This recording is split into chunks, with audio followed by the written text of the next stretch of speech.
მე-20 საუკუნის დასაწყისში ქართული პოეზიის სივრცეში გამოჩნდა გალაქტიონ ტაბიძე, პოეტი, რომლის შემოქმედება უნიკალური იყო რითმით, მეტაფორით, გრძნობითა და ემოციური სიმძაფრით. გალაქტიონი თანამედროვეების თვალში კერპი იყო, ზეციური პოეტი, მუზა, რომელიც შემოქმედების სფეროში ყველასთვის მისაბაძი აღმოჩნდა. მისი გავლენა იმდენად დიდი იყო, რომ სხვა პოეტები, მათ შორის ტერენტი გრანელიც ვერ გაექცა მის შემოქმედებით ზეწოლას. ტერენტი სამსონის ძე გრანელი, კვირკველი.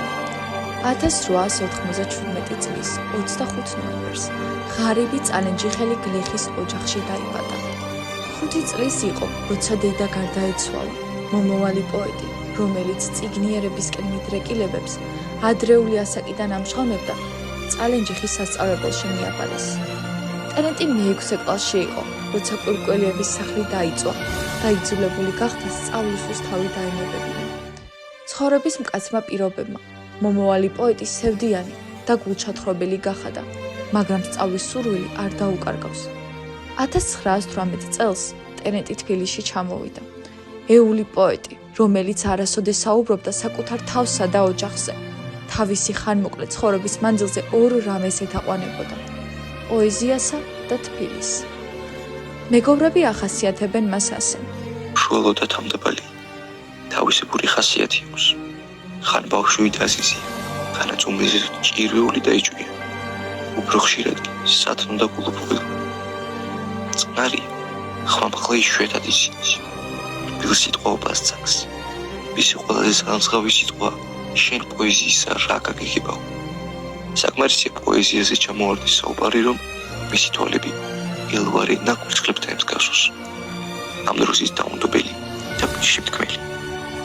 ქართულ პოეზიაში უკვე მძვინვარებდა სიმბოლიზმი, რის გავლენასაც ახალგაზრდა პოეტი ვერ გაექცა. სწორედ ამიტომ აირჩია მან ლიტერატურულ ფსევდონიმად გრანელი. მისი პოეტური ნიჭი მალევე შენიშნა გალაქტიონ ტაბიძემ, რომელიც თავის მხრივ ტერენტის შემოქმედებას აღიარებდა. გრანელის აღტაცება გალაქტიონით იკითხება მის ლექსში. აღად ვიყავი, წუხელკვდებოდი, ახლა მიგონებს ალბათ სოზღია.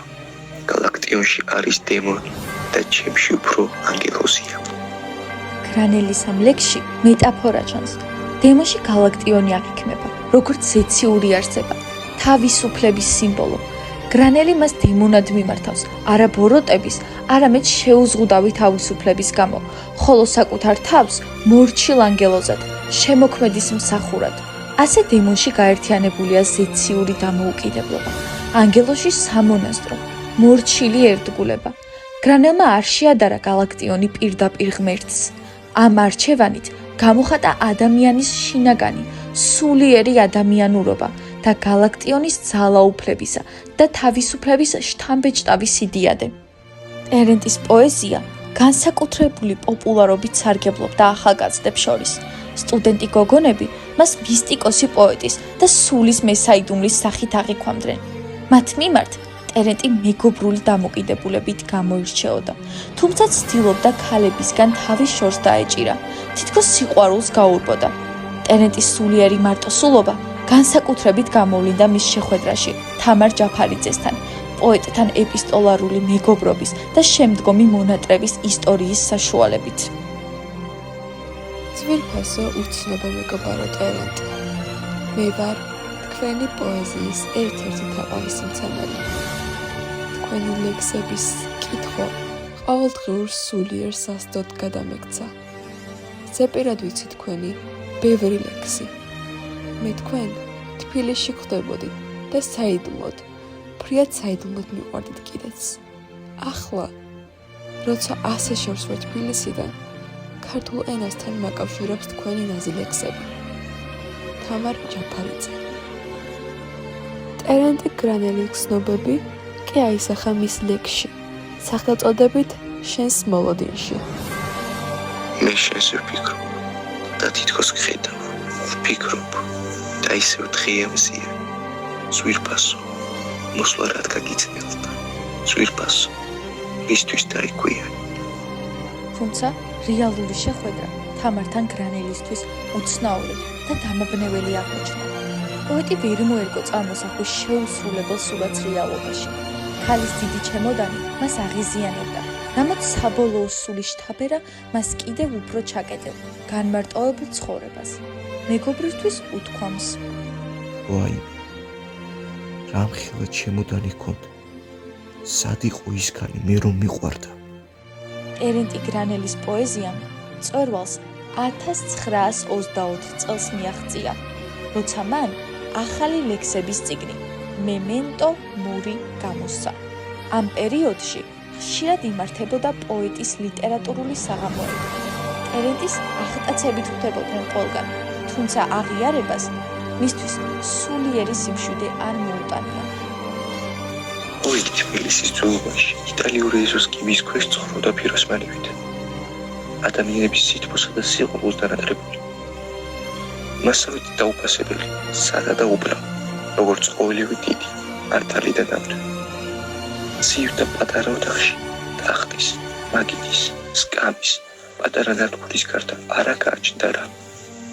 თუ არ ჩათვლით იმ მშვენიერ ლექსებს, პატარა მაგიდაზე დაწვდელ ფურცლებზე რომ იქნებოდა და განუყრევობის წიგნაკს, რომელსაც მუდამ თანატარებდა და ხშირად ქუჩაში ხეთიალისას აკეთებდა მასში ჩანაწერებს.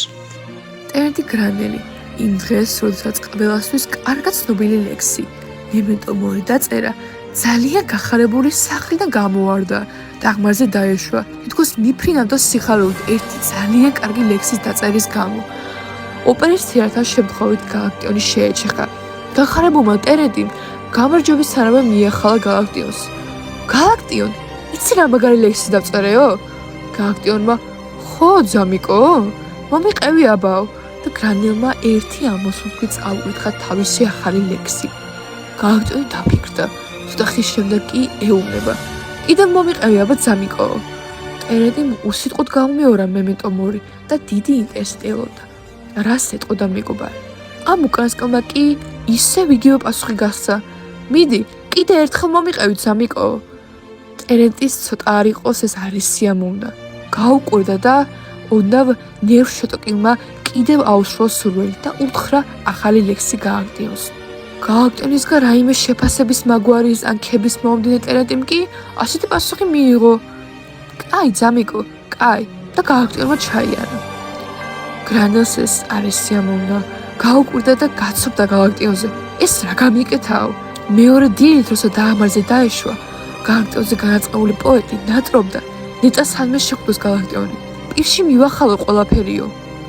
მართლაც, ოპერასთან ისევ შეხვდა გალაქტიონს. გაგიჟებული მივარდა. გალაქტიონმა არ დააცადა და სეპირად თქვა ტერენტის მემენტო მორი. იმ დღეს საქართველოს ორი უძლიერესი პოეტი ერთ-ერთ დუქანში სიყვარულისა და ძმობის სადღეგრძელოს სვამდა. გრანელის შემოქმედებაში ხშირად ხვდებით გალაქტიონის წარმოჩენას, როგორც მუზის, როგორც ზეციური პოეტის, რომლის ფონზე ტერენტი საკუთარ თავს უსახელო პოეტად ხედავდა. თუ ხედიალობდით თბილისის ბულვარებში, რესტორნებში, ბაღებში, მიარსად არ გდოვებდი. შენ პოეტად შეგიცინეს, როცა ჩახედეს თვალებში. მე კი დავრჩი მტკვრის პირად, უსახელო პოეტი. ტერენტი გრანელი თით გალაქტიონში ზეციურობასთან ერთად ხედავს მიწიერებას. სწორედ ეს მიაჩნია მას ასეთ გამოუგნებელ ნიჭიერებად, როცა ზეციური ღირებულებების მატარებელი კაცი და მიწიერი არსება, ასე ერთად თავმოყრილი. სწორედ ერთ გალაქტიონში დაინახა.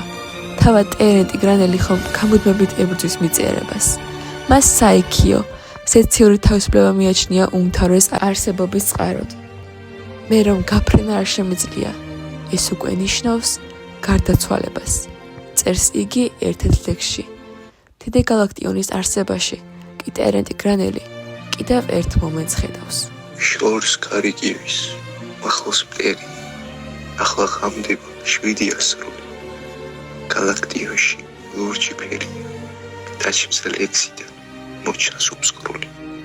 დღეს, როცა ტერენტის პოეზიის მისტიკურობაზე ვსაუბრობთ, არ უნდა დაგვავიწყდეს, რომ იგი ყოველთვის დიოგენი და წამებული იყო ყოველგვარი სისტემისაგან. ფსიქიატრიული საავადმყოფოები თბილისსა და სურამში. სევდა, მარტოობა, წუხილი, სასაფლაო და მტკივნეული განცდა იმისა, რომ უკვდავება ასე ახლოსაა, არასოდეს ასვენებდა მას. თუმცა ამჯერად ის არ შემცდარა. ნელაგადის დღეები და ძნელია გარჩევა. მე ძვირფას ვერ მოვა. გზა შენამდე შორია. ჩემი გვარი, გრანელი, პოეზიას დარჩება. ჩემი გული და სისხალი. ეს მემენტო მორია.